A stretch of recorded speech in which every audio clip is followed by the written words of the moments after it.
In order to create an OPPO account on OPPO Find X9, first of all we need to go to Settings. Now over here we need to choose the Sign In option at the top of Settings. And now, of course, we can choose Create One below the Google button. And now in here we have two options. You can either create an account using your Google account, so you can synchronize it, or you can use an email address instead and create your own credentials.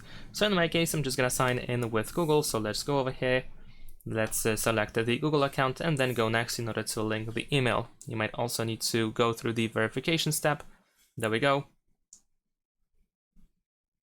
And after that, we have the country and region selection and also the birthday. We need to set up the birthday over here.